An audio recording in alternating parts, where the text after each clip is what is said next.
Hello everyone, so welcome to the People in Nature Lab seminar series.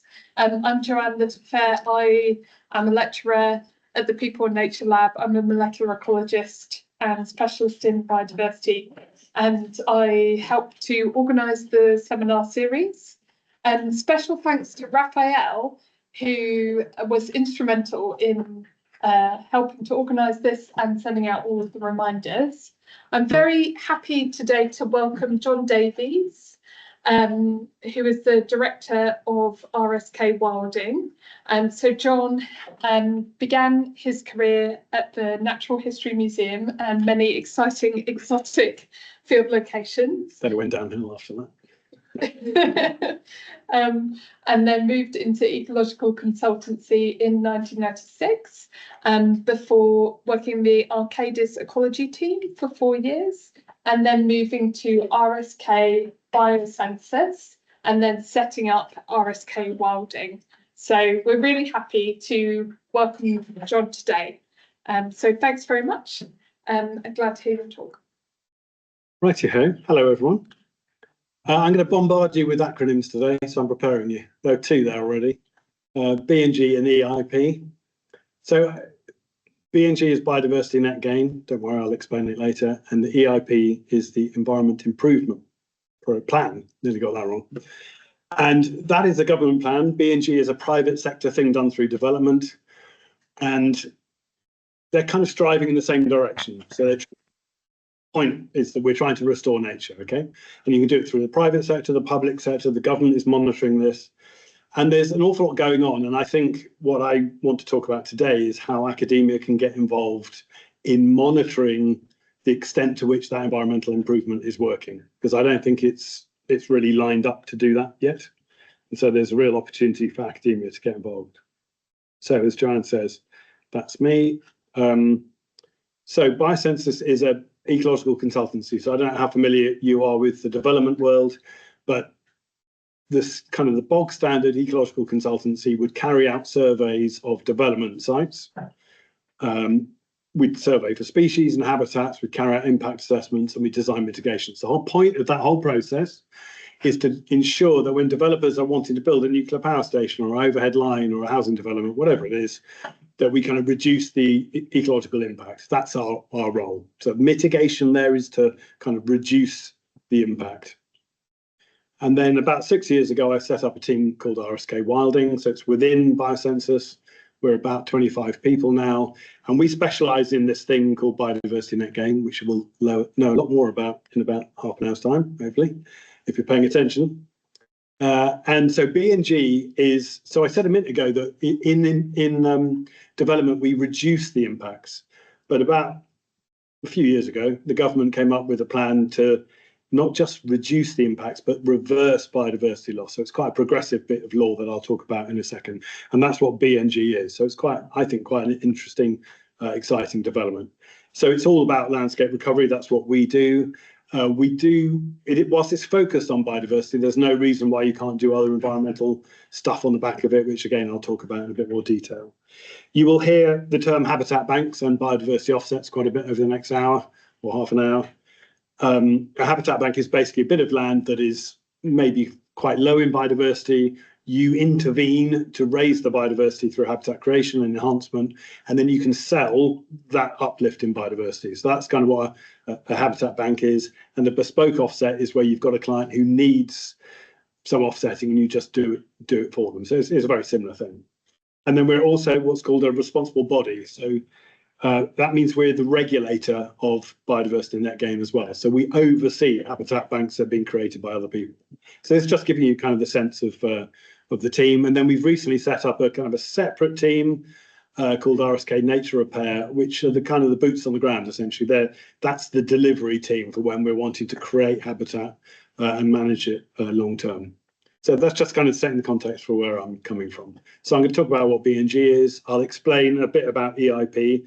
It's kind of pertinent to the discussion we're going to have. So I didn't really know what the EIP was, which I really should. It's a kind of a government initiative that we in B&G are kind of part of, but we don't relate to it particularly, and I think we need to.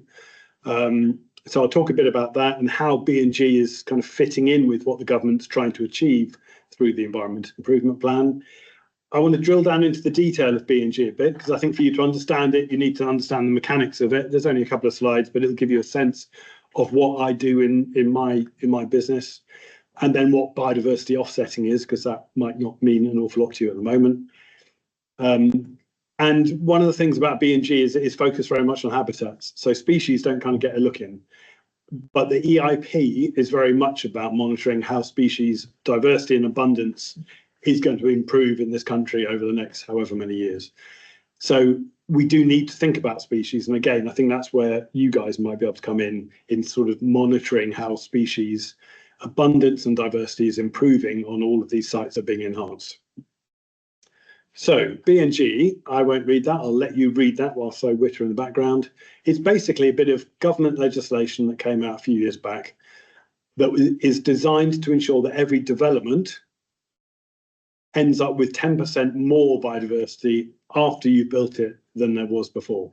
And if you think about it, if you're building a whack and great big hospital on the site and there's very little left around the edges, the likelihood of there being more biodiversity once you've built a hospital on top of it is pretty low. So that's where the offsetting comes in. So it's like carbon offsetting, and you're paying for an uplift in biodiversity somewhere else. And it came out through the Environment Act in 2021. So that was when it got royal assent. It is in England only, by the way. And then the secondary legislation came out as part of the Town and Country Planning Act. So the Town and Country Planning Act is how developments get consented in this country, most developments. It became secondary legislation in 2024. So it took about 3 years to chunter through. But B&G as a concept has been around for a while. It was policy as part of the National Planning Policy Framework. I told you there'd be lots of acronyms.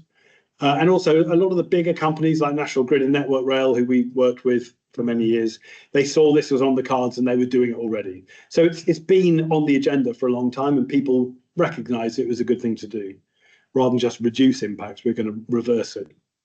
So it is now legally mandated. It's no longer nice to have. And as I said, this B&G itself just relates to England. They do it slightly differently in Wales and Scotland, but I'm happy to talk about that afterwards if people are interested.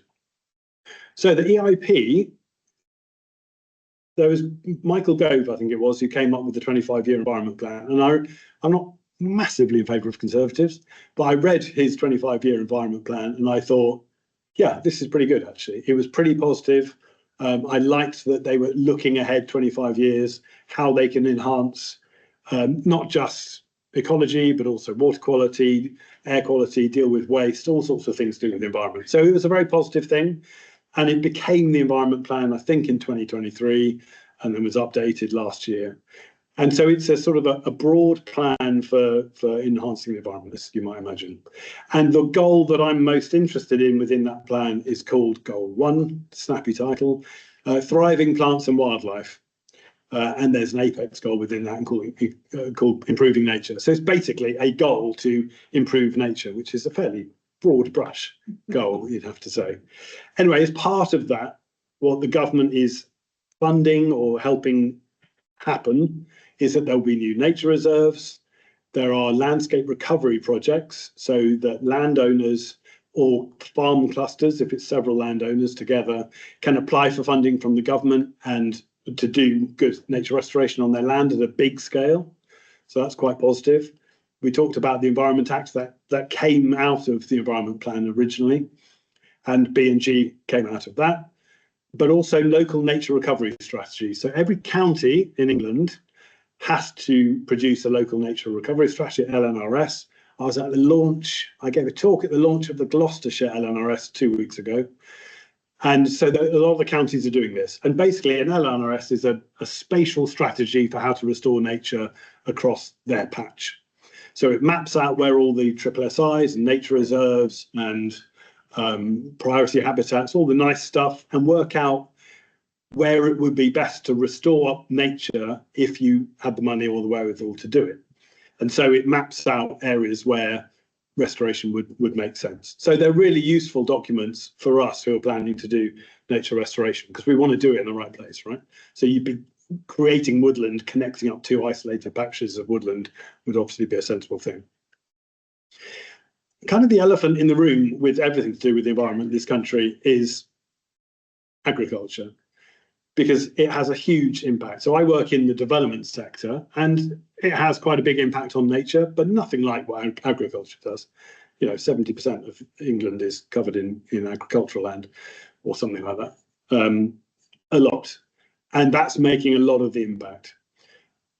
But there is stuff that is being done in the farming sector. So you'll have heard maybe of countryside stewardship. That's been around for a long time.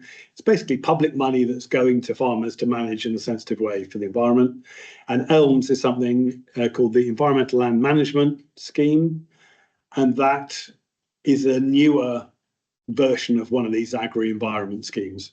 And it is public money for public goods is what they call it. So it's basically public money paying farmers to do the right thing on their land, all the way from doing quite small things right up to landscape scale.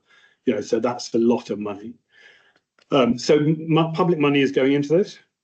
And there's something called the Species Survival Fund, which is, again, more money looking to improve nature. And what the EIP has done is set a load of targets, and the government needs to monitor and report against those targets over the coming years. And so the first one, which is the statutory target, I find this an almost bewilderingly vague target, but there we are, to increase species abundance so that by 2042, it is greater than in 2022. I mean, whoopie-doo, there could be twice as many rats. I mean, what do I know? It doesn't really say anything. But I get the gist. I'm taking it as meaning species diversity and abundance. There's more of a thriving landscape. Okay, so that's how I'm taking it. Now, BNG, as I'll show you in a minute, is really just about habitats. We don't get to look at species, so we wouldn't be able to contribute at the moment to monitoring how species diversity and abundance is increasing over the coming years, because we don't record that information. We just map the habitats and see how they're progressing over time. But we'll talk about how that might be different in a bit. Then there are a couple of interim targets. This one, so to restore or create a total of 250,000 hectares of a range of wildlife-rich habitats outside of protected sites by 2030. We are doing that through Biodiversity Net Gain kind of by default, because when we are creating habitat banks, they go onto a national register, that gets recorded, we know how big that area is. So it'll be very easy for B&G to say to the government, right, we're contributing of that 250,000 hectares, we've done 180,000 hectares, thank you very much. We're very proud of ourselves. So that kind of happens by default. This one is about SSIs. So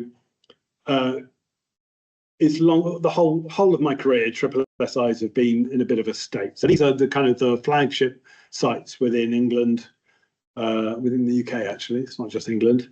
And many of them are in unfavourable conditions. They're not being managed appropriately for the species and habitats that they're meant to be, but the landowners do have an obligation to make sure it is in favourable condition. They just don't do it, it doesn't ever get enforced. So we're in a bit of a pickle as far as our SSIs are concerned. Now, B&G could be a source of money for making sure those really nice sites are enhanced. But there's something called additionality. Basically, if a landowner is required by law to have that site in favourable condition, they can't take B&G money to do it, because they should be doing it without that money.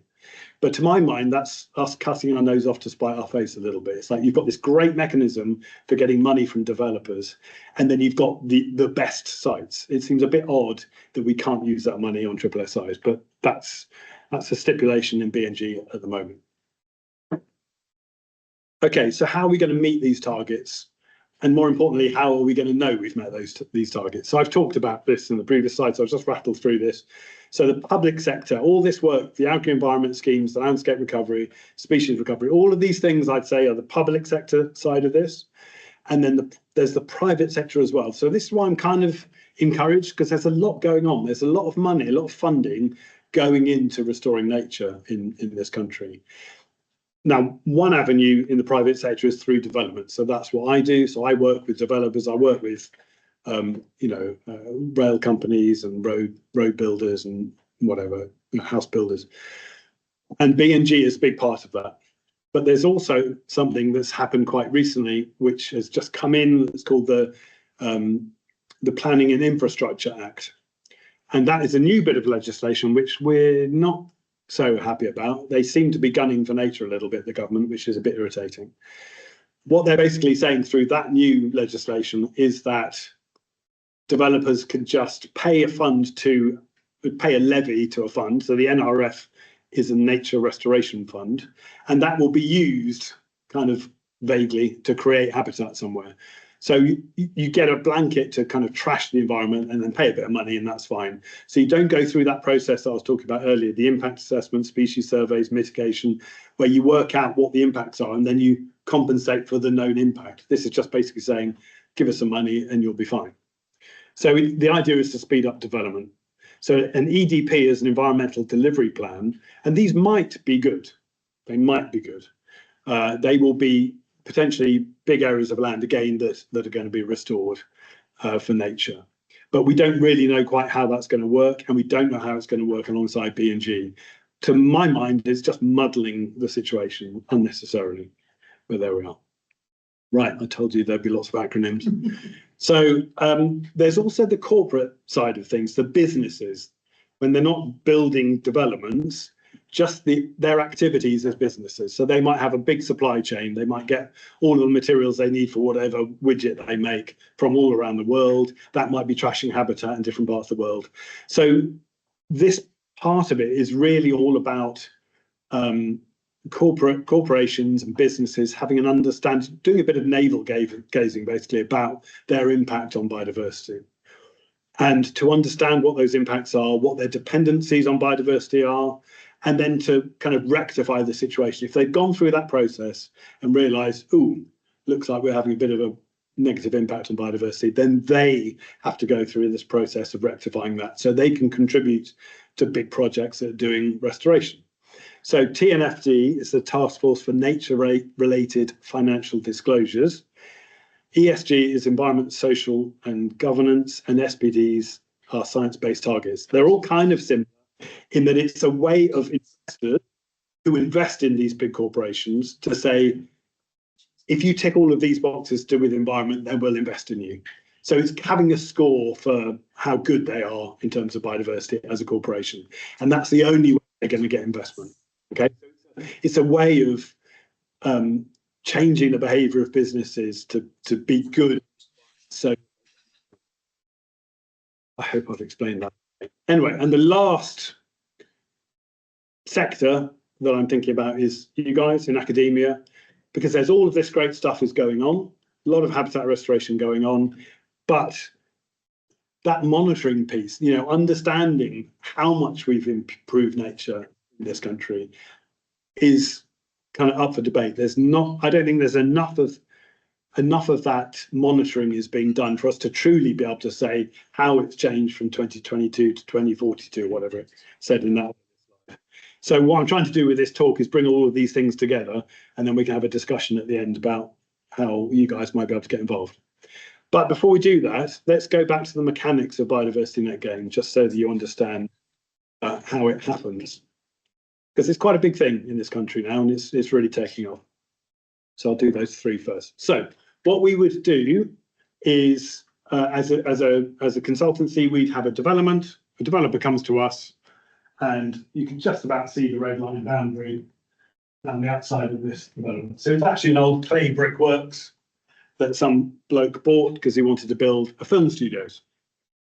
And what we get brought in to understand what the baseline ecology is on that site before we can understand what the impacts are, okay?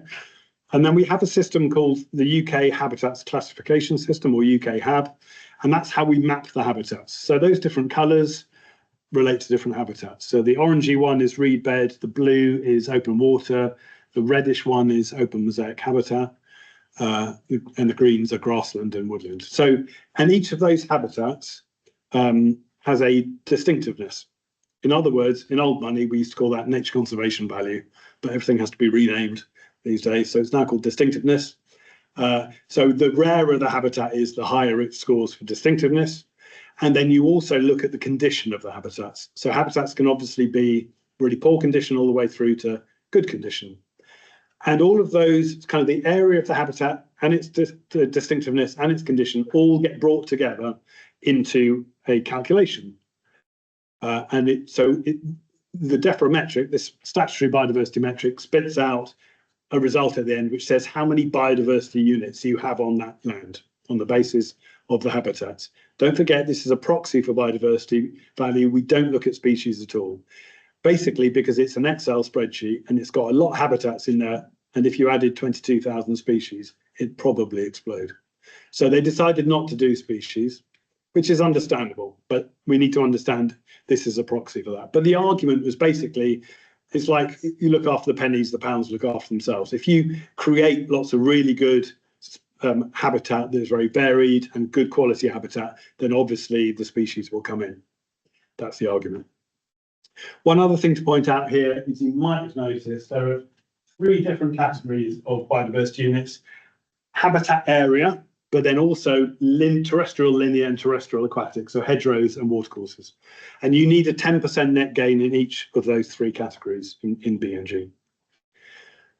Right, so once you've done, we as the ecologists have worked out what the baseline is. So that site might be, I don't know, 250 biodiversity units, whatever it is. We then help the developer to design their scheme on that site. Now, normally, you wouldn't have a site like this, which is actually all entirely lovely. Quite why they bought the site is really beyond me. It's a county wildlife site. I mean, the Muppets. It's a really stupid thing to do. But normally, you'd have an area of land where it might be a pond in the corner with a little bit of woodland that's quite nice. So retain that bit and build on this not so good bit over here. So that's that process you'd go through. And the reason that's important is if you trashed that nice bit of habitat, then you're then having to offset that later. And offsetting, as you'll see, is quite expensive. So retain as much habitat as you can. So in this particular example, there wasn't a lot they could do. So they decided to build their film studios, £600 million film studio, at the northern end of this site. I think it's about 50 hectares, this site. So that's 25 hectares of film studio. And, you know, fair play to them, they retained half of it. And the idea was that we then enhanced the other half. So you can recoup some of your biodiversity if you retain habitat by increasing its value by managing it, okay? But in most cases, certainly with something like this, you're really unlikely to end up with the 10% net gain for biodiversity when you've got the development in place. Anyway, the metric then calculates when you've designed your scheme and overlaid it. Obviously, you're losing half of the really nice habitat, so that counts against you. And there are various negative multipliers in there as well. Delivery risk is to do with if you're creating habitat, is it difficult to create or is it easy to create? Time to target condition. For a woodland, it takes a long time to become a woodland. So these kind of multipliers get thrown into the mix. But ultimately, the net change is the post-development units minus the baseline. And as I say, in most cases, you'll end up with a net loss. And that's why you need to do offsetting, which I'll talk about in a second. But this is all done through the planning system, if you remember. So you are, the developer is trying to get planning consent. And because the developer needs to demonstrate a 10% net gain, they should really, with their BNG report at planning, say, aren't we wonderful, we've got a 10% net gain. Please give me planning consent. And these people, for some reason, this is before I joined the scheme, he hastens to add, they submitted to planning with a 35% net loss. And they wondered why they had their project thrown out. So it got thrown out, and then I came to the rescue on a white Charger to save the day, and I'll talk about that in a second. Anyway, so in most cases, you can't achieve the 10% net gain on the site, so you have to do offsetting. There are 3 kind of main ways you can do this. I've talked about habitat banks. So there will be landowners. They may be local authorities, they may be private landowners, it might be a wildlife trust. Anyone who has land where the biodiversity is relatively low, so it might be an arable field or a boring grassland, they can intervene to make it much more biodiverse. They measure that increase through the DEFRA biodiversity metric that I showed you, and then they sell the uplift. So that's what offsetting is. So there are loads of places around the country now that have established themselves as habitat banks, and I'll touch on that again in a bit more detail in a second.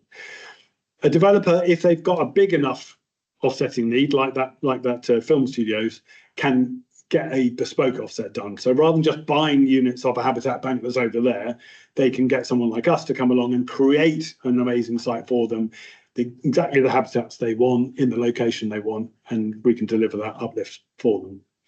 And the third way of doing this is to buy statutory credits from Natural England. It's a last resort because Natural England have deliberately made that terribly expensive. So they're not really used very much. So that's how offsetting works. And these habitat banks and offsets are basically, they have to be kosher, right? You have to demonstrate that you are delivering the uplift that you say you're going to. So there is something called the Gain Site Register. So there's a national register, and every site that wants to sell credits has to be on that register. And to get onto that register, you need a 30-year, so this is not a short-term thing by any stretch, a 30-year habitat management and monitoring plan. That's what the HMMP is. And that's all signed up with a legal agreement, which can be a Section 106 agreement, which is a planning legal document, or it can be through a conservation covenant, which is a very new type of legal agreement. And that's why I now have 3 lawyers in my team, which is quite rare for ecological consultancy, because I need lawyers to work up these legal agreements. And the HMMP is kind of appended to the covenant. That is what gets you onto the Gain Site Register. And so really it's all about, this is a regulated process where, I don't want B&G to be a way by which, cowboys can say, oh yeah, don't worry, Gov, I can do some uplifting for you. And then they take the money and nothing happens. So I really want the nature restoration to happen, which is why we applied to become a responsible body a couple of years back, which means we oversee habitat banks. So we are there for the long haul. We have enforcement powers. So if they get it wrong, we can tell them to get it right. We also, we are monitoring them at various periods across the 30 years. And it's a pretty friendly arrangement generally, because most of the people we're dealing with are wanting to do the right thing, right? So it's relatively low key, but we are there. As I said to Joanne at lunchtime, my niece works in my team. She's a lawyer and she's desperate to litigate someone, but I'm not going to let her. So we're going to be nice to these people. Anyway, she wants. Are you the only responsible body? We were one of the first 4. We are absolutely the best, he says. I could have put a graph up, which is all of the habitat banks by the, all of the responsible bodies with the number of habitat banks they've got registered with them. And at this end, with a huge spike, is us. And we've got more habitat banks than anyone else, all of the others put together. There are about 30 responsible bodies now, I think. But we got in early and we were good. Again, he said modestly.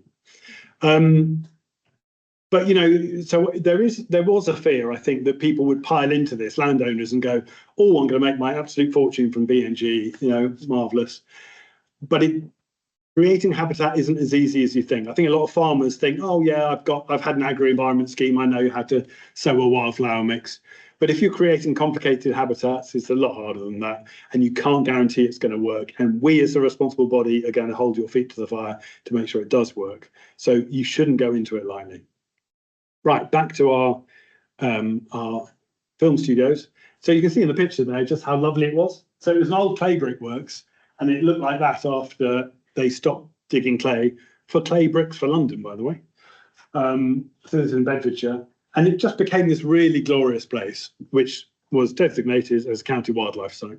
And the person who bought this land to develop on it didn't do his due diligence very well, because, why would you buy a county wildlife site to build on? That's a really stupid idea. So it's got marsh harriers, it's got bearded tits, it's got newts and all sorts of stuff. So it's a really nice site. So it's a pretty stupid site to want to try and develop.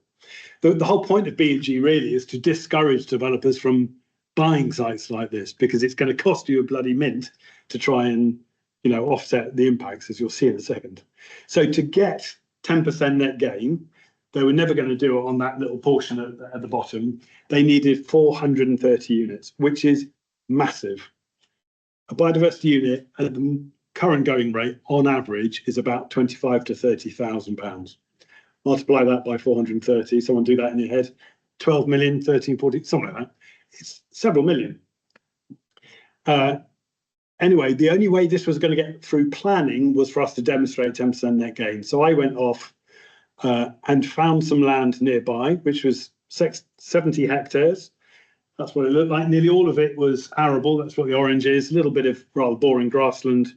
And we designed a scheme which would deliver the 430 units. So you plough that design through the metric and it shows that you're getting an uplift that gets you to the 10% net gain that they needed.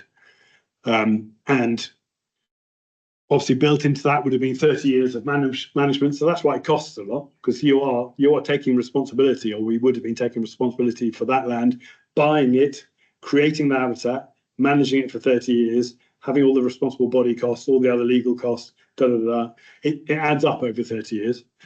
And we took that scheme through a planning committee.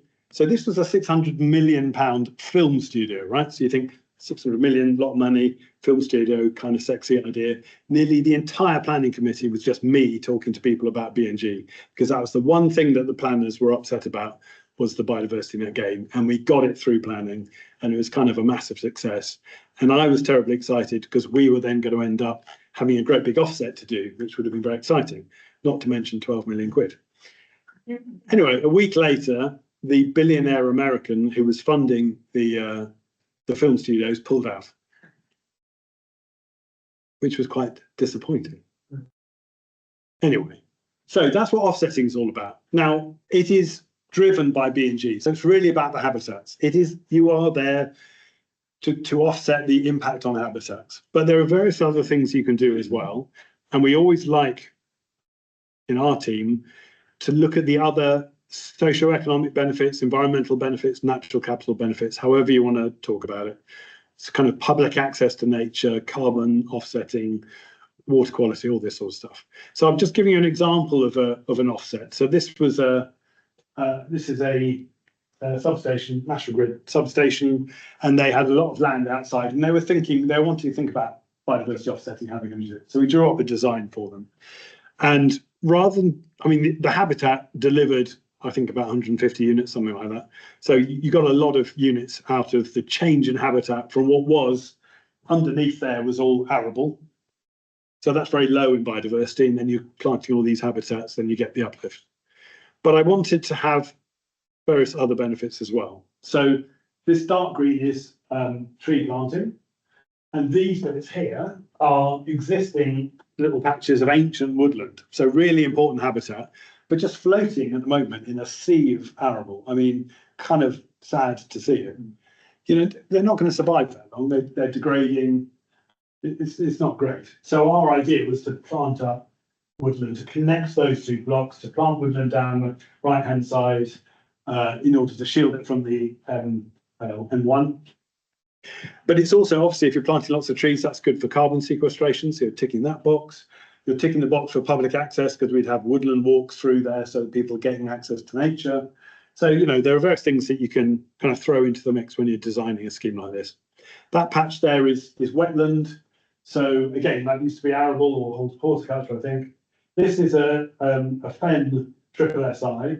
These lagoons are actually much nicer than this aerial suggests. They are actually full of rebed as well. So the idea was to extend that habitat. So in terms of habitat, you're ticking the box, but also you've got a river coming down middle here.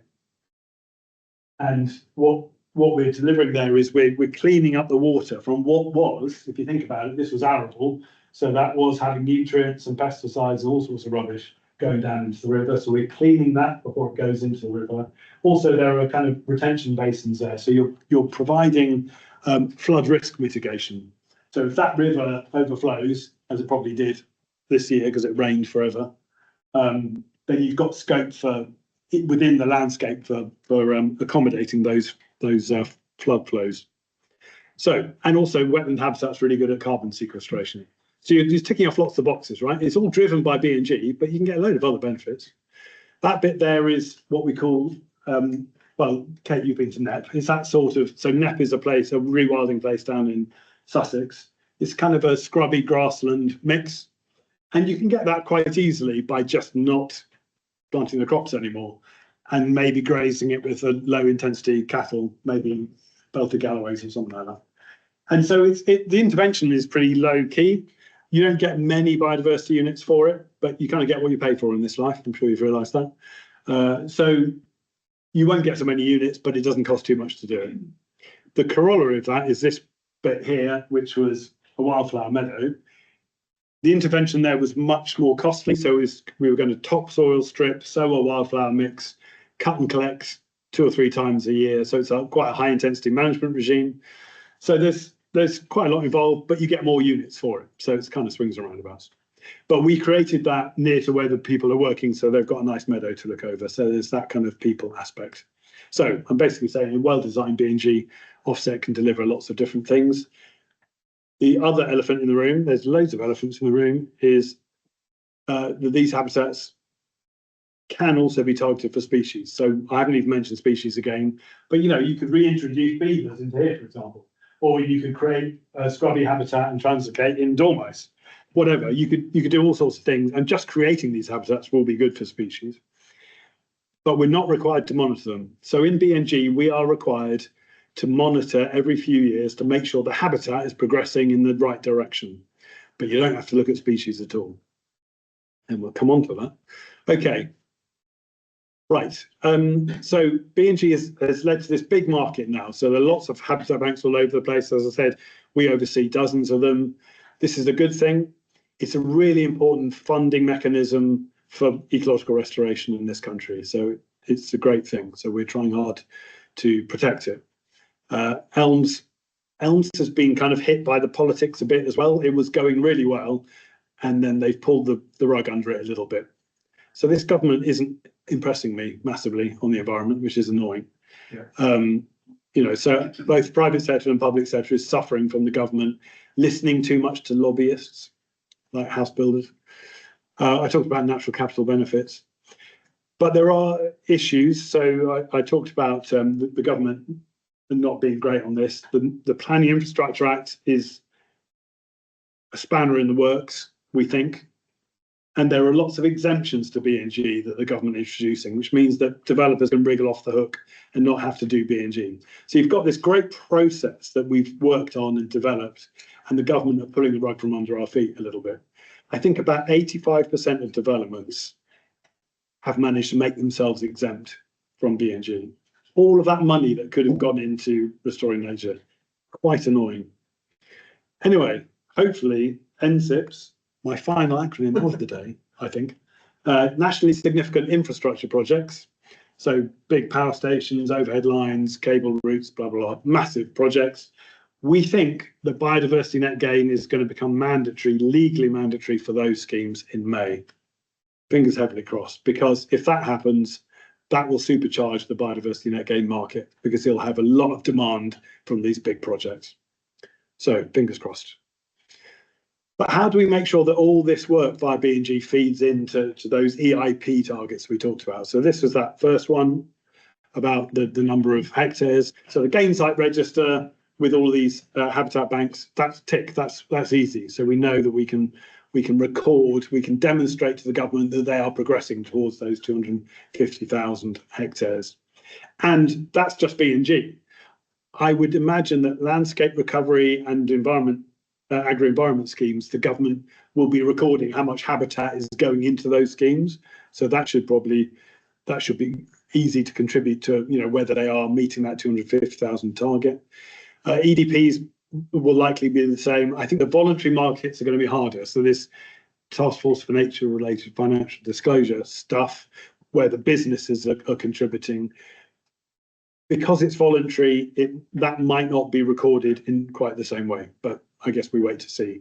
But all of this stuff, basically all this good stuff is happening. So for goodness sake, we want to record that and understand that, in 2025, we had this much biodiversity. In 2042, look how good it is. So that's really what the EIP is there for. But I don't think much has been put in place to try and work out how things are improving. And the species abundance piece that I had earlier on, that's the big one, certainly for BNG, because we don't have to look at it. All of these sites will have more species on and probably more abundance of animals on as well.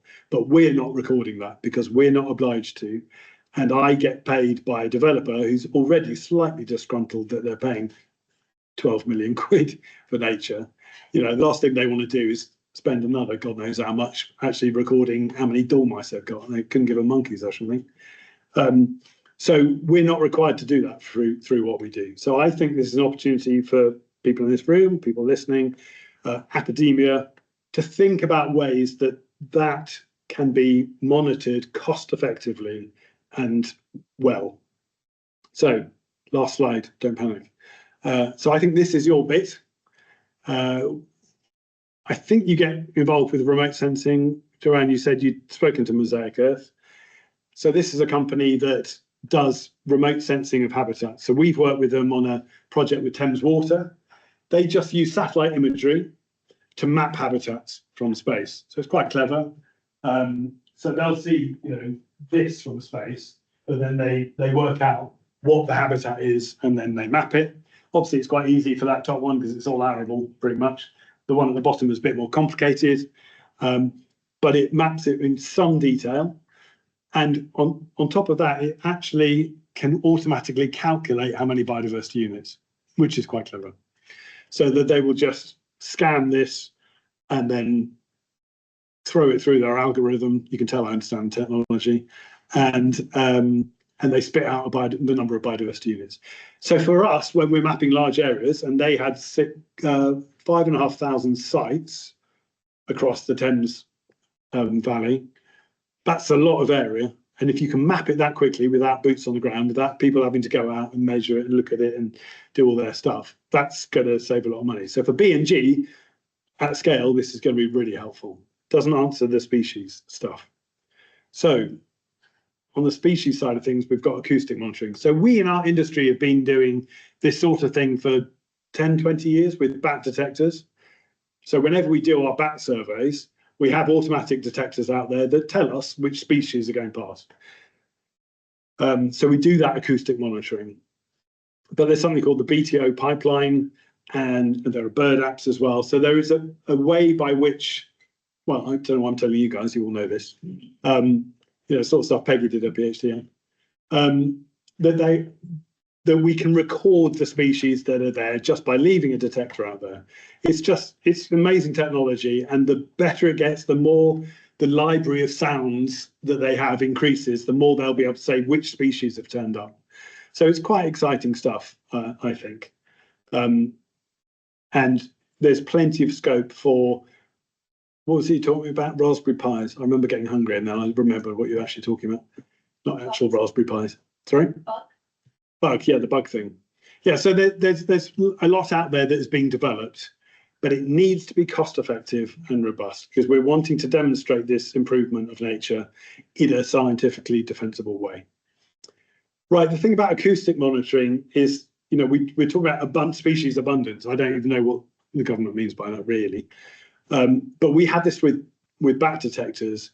You could have 50 records on a recording for a night, but that could be the same pipistrelle going backwards and forwards along the hedge. So it's one individual. Or it could be 50 bats going that way off to forage over there.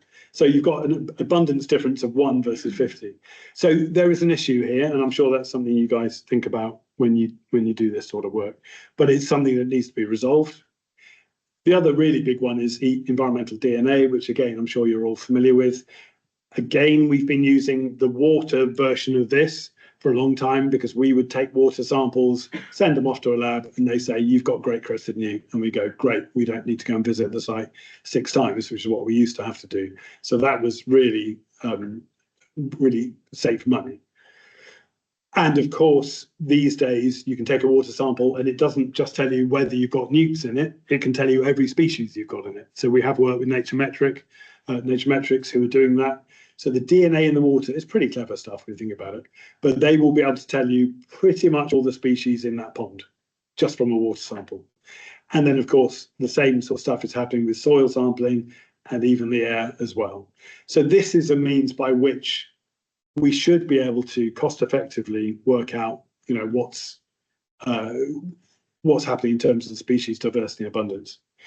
But it's not just B&G and it's not just the UK. I think there's a load of stuff happening internationally. So we're working on a project in Uganda called wildebeest.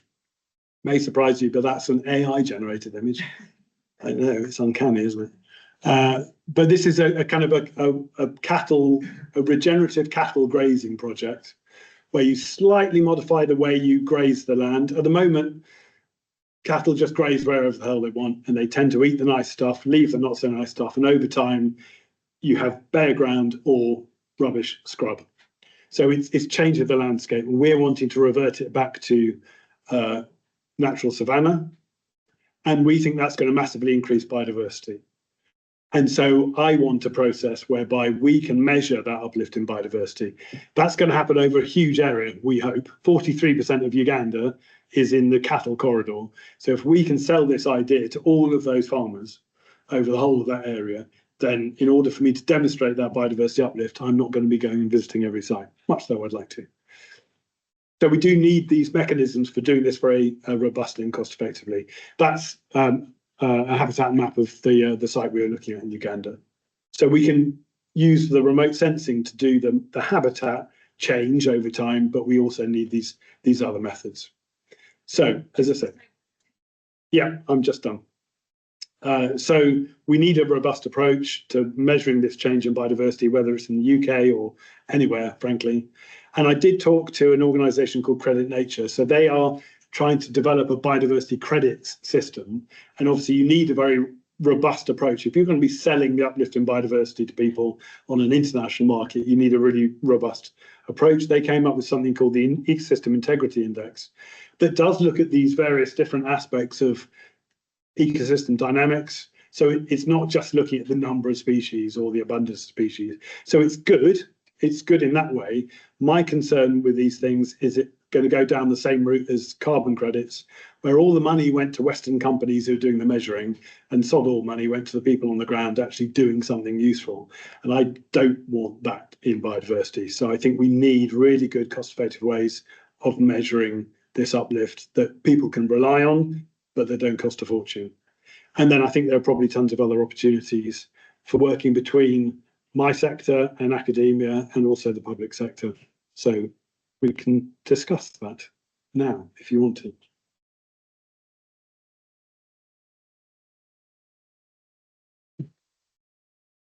And thank you so much, John. That was really interesting. And yeah, so nice to have everything sort of laid out as well. And just